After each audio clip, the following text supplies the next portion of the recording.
Good afternoon students. आपने poison bracket पढ़ी थी और उसकी प्रॉपर्टीज़ भी की थी। ठीक है, आज उनका प्रूफ करें। वैसे मैंने आपको कहा था कि इनका प्रूफ आप ट्राई कर लेना, तो मैं बता रही हूँ। फर्स्ट प्रॉपर्टी थी फाई साई की पॉइजन ब्रैकेट है, तो वो किसके इक्वल आएगी? माइनस साई फाई की पॉइजन ब्रैकेट के। तो यहाँ से फाई साई की जब आप पॉइजन ब्रैकेट ओपन करोगे थे तो मैंने आपको बताया था इसमें से आप माइनस साइन कॉमन ले लोगे, तो ये आपके पास जब इनको टर्म्स को रीअरेंज करोगे, first term curl psi by q I into curl phi by curl P I minus this term, तो ये आपके पास पॉइजन ब्रैकेट किसकी बन जाएगी? साई फाई की।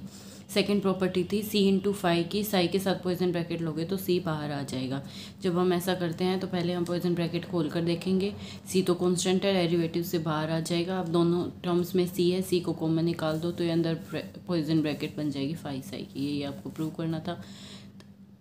थर्ड प्रॉपर्टी है फाई प्लस साई की पॉइजन ब्रैकेट काई के साथ लेनी है। वो किसके इक्वल खुलेगी? फाई काई की पॉइजन ब्रैकेट प्लस साई काई की पॉइजन ब्रैकेट। तो इसमें भी आप पहले लेफ्ट हैंड साइड लेकर चलो, पॉइजन ब्रैकेट खोलोगे तो पहले फाई प्लस साई का पार्शियल डेरिवेटिव क्यू आई के रिस्पेक्ट में, काई का पी आई के, माइनस फिर फर्स्ट का पी आई के रिस्पेक्ट में, सेकेंड का क्यू आई के। फिर इसको खोल दीजिए तो ये कैसे खुलेगा? Curl phi by curl Q i plus curl psi by curl Q I into curl chi by curl P i. तो फर्स्ट टर्म बनेगी curl phi by curl Q I into curl psi by curl P i plus curl psi by curl Q I into curl chi by curl P i. ऐसे ही second term के साथ करना आपको। फिर आपको terms rearrange करनी है। ठीक है, किस तरीके से कि एक पॉइजन ब्रैकेट फाई काई की बन जाए और दूसरी साई और काई की बन जाए। ठीक है, सिर्फ टर्म्स को रीअरेंज किया ब्रैकेट में। उसके बाद नेक्स्ट प्रॉपर्टी थी curl by curl t of phi psi. ये कैसे खुलेगी? ये एक तरीके से पार्शियल डेरिवेटिव, सॉरी, जैसे यू इंटू वी वाला फॉर्मूला था वैसे ही खुलेगा, लेकिन पॉइजन ब्रैकेट के अंदर। पहले फर्स्ट टर्म का derivative, second as it is, फिर पॉइजन ब्रैकेट में first term as it is, second का पार्शियल डेरिवेटिव। तो उसके लिए हम लेफ्ट हैंड साइड लेकर चलेंगे। Curl by curl t as it is रखा, फाई साई की पॉइजन ब्रैकेट हमने ओपन कर दी। फिर कर्ल बाय कर्ल टी को पहले फर्स्ट टर्म पे लगाएंगे, फिर सेकंड टर्म पे। जब फर्स्ट टर्म पे लगाएंगे तो दो टर्म्स का प्रोडक्ट है, यू इंटू वी लगेगा। तो हमने क्या किया, एक बारी पहले दोनों पर अलग अलग सेपरेट अप्लाई कर दिया। अब जब इस पर अप्लाई करेंगे तो एक बार फर्स्ट टर्म का derivative, second as it is, और प्लस एक बार first as it is second का डेरिवेटिव। ठीक है, ऐसे ही माइनस सेकंड टर्म के साथ आपको करना है। उसके बाद अब कर्ल बाय कर्ल टी और curl by curl Q i, इनको ये बनेगा curl square by curl t curl Q I, और ये इंटरचेंज हो सकते हैं। ये किसके इक्वल हो जाएगा? Curl by curl Q I और कर्ल बाय कर्ल टी। तो इनको हमने इंटरचेंज कर दिया। उसके बाद फिर हमने टर्म्स अरेंज कर ली इस तरीके से कि फर्स्ट तो पॉइजन ब्रैकेट किसकी बन गई है? Curl phi by curl t और साई की, और सेकंड किसकी बन गई है? फाई और curl psi by curl t की। इस तरीके से हमने टर्म्स को अलग अलग ब्रैकेट्स में अरेंज कर लिया।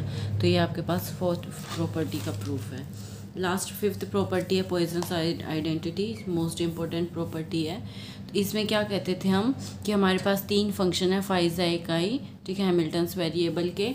तो क्या आता था, साइक्लिक ऑर्डर में हम लिखते थे। पहले पॉइजन ब्रैकेट लिखी फाई साई की और उसकी फर्दर पॉइजन ब्रैकेट ली काई के साथ, फिर इसी को ही साइक्लिक ऑर्डर में चेंज करते जाओ, फिर साई आगे आ जाएगा, काई फाई, और फिर इस तरीके से।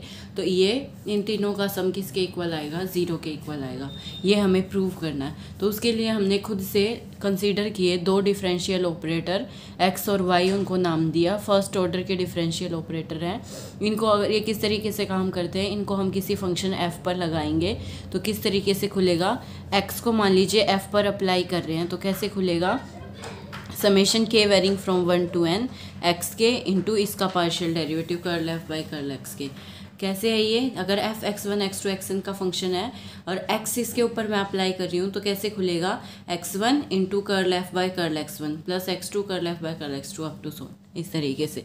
ऐसे ही y को जब f के ऊपर अप्लाई किया तो वो इस तरीके से खुलेगा, समेशन y के curl F by curl x के। इसको हमने नंबर 1 डाल दिया ऑपरेटर को। उसके बाद हमने x और y की हेल्प से ही एक नया ऑपरेटर डिफाइन किया, z। किस तरीके से? z को हमने क्या डिफाइन किया? X y minus y x. ठीक है, तो अब हम प्रूव करेंगे कि ये भी फर्स्ट ऑर्डर डिफरेंशियल ऑपरेटर है। यानी कि फर्स्ट ऑर्डर डिफरेंशियल ऑपरेटर कैसे है?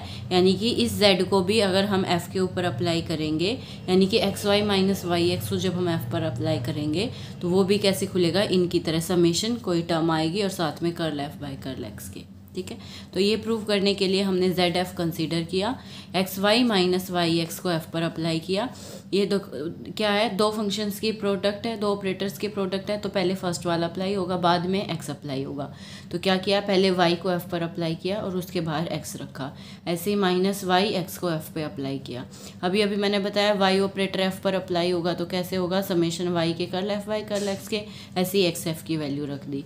अब इस एक्स को इसके ऊपर अप्लाई करेंगे और इस वाई को इसके ऊपर अप्लाई करेंगे।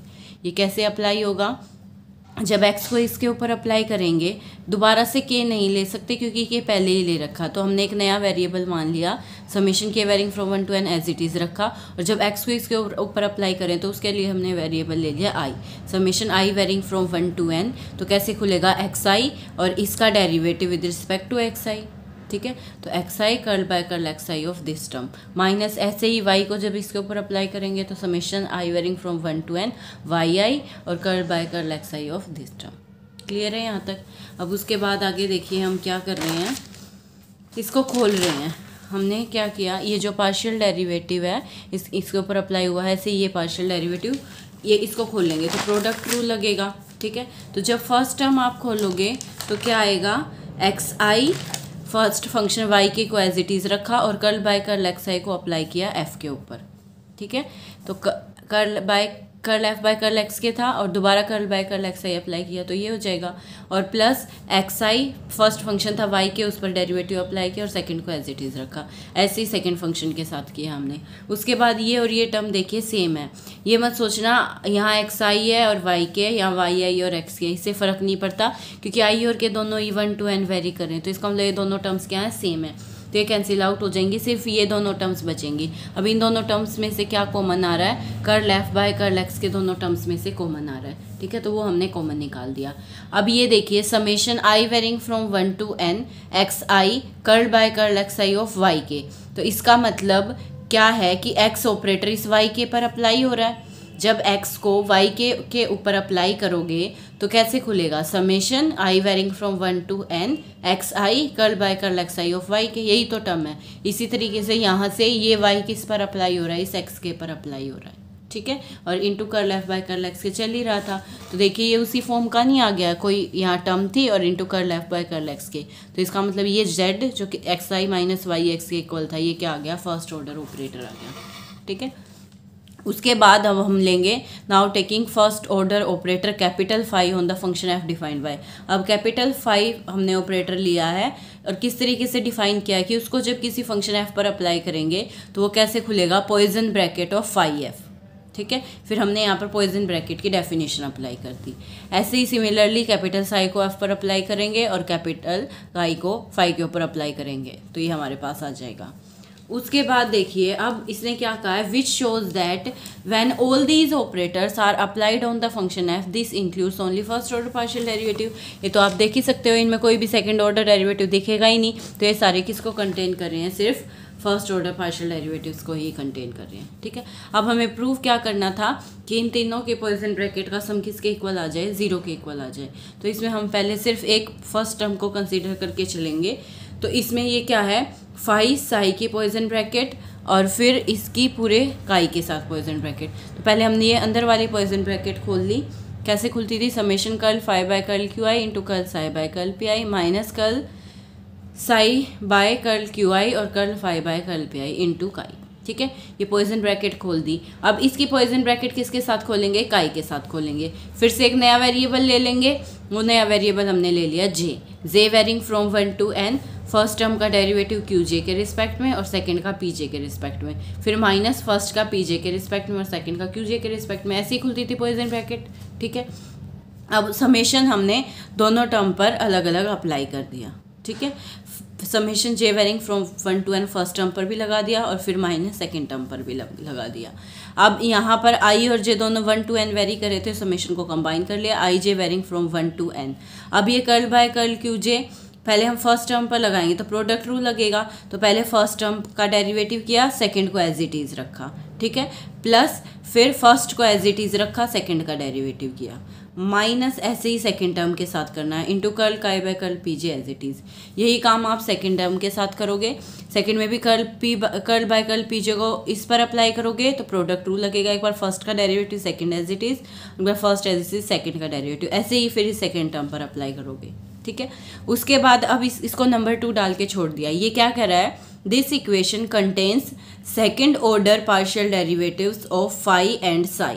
ये कह रहा है कि ये जो इक्वेशन है ये क्या कर रही है, second order partial derivative phi और साई के। चेक कर सकते हो, फाई और साई के इसमें क्या है, सेकेंड ऑर्डर पार्शियल डेरिवेटिव्स है, but does not contain any second order partial derivative of काई। लेकिन काई का कोई भी सिर्फ first derivative, second order partial derivatives नहीं है, ये बोला इसने। क्लियर है यहाँ तक। उसके बाद देखिए आगे क्या किया। अब हमने क्या किया, साई काई की पॉइजन ब्रैकेट इंटू फाई, ठीक है, और प्लस इस पूरे की भी पॉइजन ब्रैकेट, और plus chi phi into psi के साथ पॉइजन ब्रैकेट। पहले हमने फर्स्ट टर्म को खोला था, अब हम ये बाकी 2 टर्म कंसीडर कर रहे हैं। ठीक है, लेकिन इसको हमने जो कैपिटल फाई और कैपिटल साई जो अपने ऑर्डर ऑपरेटर डिराइव किए थे उनकी टर्म्स में निकालेंगे। देखिए क्या किया, पहले इनको इंटरचेंज कर रही हूँ मैं, तो माइनस साइन आ जाएगा, माइनस फाई, और ये सेकेंड टर्म पे चली जाएगी।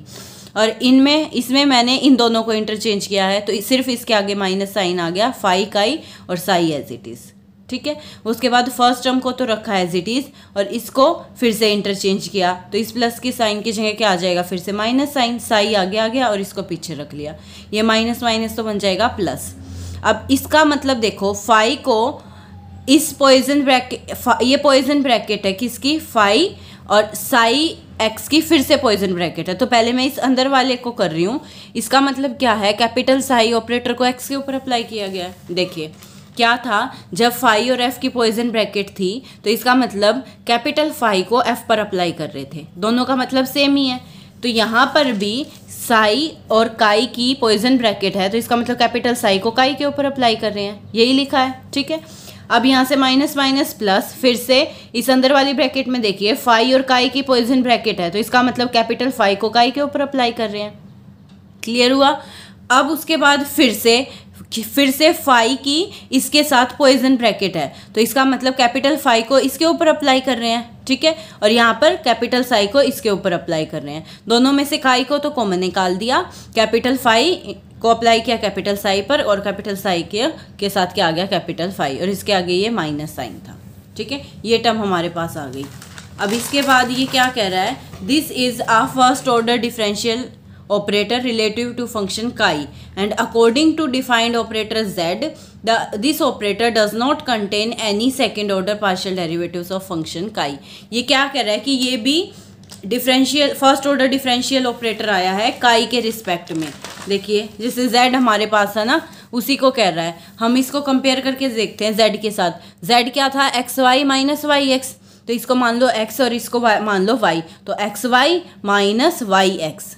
ठीक है, ये z बन गया। और सारे ही आपके पास अभी ये सारे कैपिटल फाई और कैपिटल साई और कैपिटल जाई को मैंने अभी यहाँ पर बताया था कि ये सारे फंक्शंस सिर्फ कैसी टर्म्स कंटेन करेंगे, first order partial order terms को ही कंसेंट करेंगे। तो ये सारे ही लीनियर ऑपरेटर हैं। ठीक है, तो इसका मतलब ये आपके पास एक तरीके से z की फॉर्म का आ गया है, और z फर्स्ट ऑर्डर ऑपरेटर था, और किसके ऊपर अप्लाई हो रहा है, काई के ऊपर अप्लाई हो रहा है। तो इसने देखो यहाँ पर यही कहा है, this is a first order differential operator, ठीक है, रिलेटिव टू फंक्शन काई। ठीक है, और z ऑपरेटर के अकॉर्डिंग उस ऑपरेटर में कोई भी second order partial derivative function नहीं होगा काई का। अभी आपने जब पीछे बोला था कि उसमें सारे फर्स्ट ऑर्डर पार्शियल डेरिवेटिव होंगे, तो कोई भी second order partial derivative function नहीं होगा काई का। अब बाय वर्च्यू ऑफ सिमेट्री इस ऑपरेटर को, अगर the operator defined on function phi and psi do not contain, ऐसी जैसे यहाँ काई की कोई भी second order partial derivative term नहीं आई, तो सिमेट्री से फाई की भी नहीं आएगी, फिर साई की भी नहीं आएगी। ठीक है, तो यही कहा, do not contain any second order partial derivative of function phi and psi. But अब इक्वेशन 2 में देखिए आप, इक्वेशन 2 में we find that equation involve second order partial derivative of phi and psi. जब सेकंड इक्वेशन आपने निकाल ली थी, जब आपने फर्स्ट टर्म इसकी कंसीडर की और यहाँ से जब आपने इसको सोल्व किया तो ये सेकंड इक्वेशन आई थी और इसमें हर एक टर्म में पार्शियल डेरिवेटिव है फाई और साई का, और इसके अकॉर्डिंग तो फाई और साई का सेकंड ऑर्डर पार्शियल डेरिवेटिव आना ही नहीं चाहिए था। तो इसका मतलब हमारी अजम्पशन के अकॉर्डिंग सारे सेकंड ऑर्डर डेरिवेटिव जीरो होने चाहिए, क्योंकि उसमें कोई टर्म आनी नहीं चाहिए थी सेकंड ऑर्डर की। तो इसीलिए वो सारी टर्म क्या हो जाएंगी, जीरो। सारी टर्म जीरो हो जाएंगी तो सेकंड इक्वेशन बिकम्स जीरो। ये राइट हैंड सारी ही क्या हो जाएगी, जीरो। इसमें भी है, इसमें भी है, हर एक टर्म में सेकंड ऑर्डर पार्शियल डेरिवेटिव है ना, और हमारे अकॉर्डिंग नहीं होना चाहिए था, तो इसका मतलब ये सारे जीरो होने चाहिए। तो सारी टर्म जीरो होगी तो पूरी राइट हैंड साइड क्या आ गई है, जीरो। पूरी राइट हैंड साइड जीरो आने का मतलब ये फर्स्ट टर्म क्या आ गई है, जीरो। ठीक है।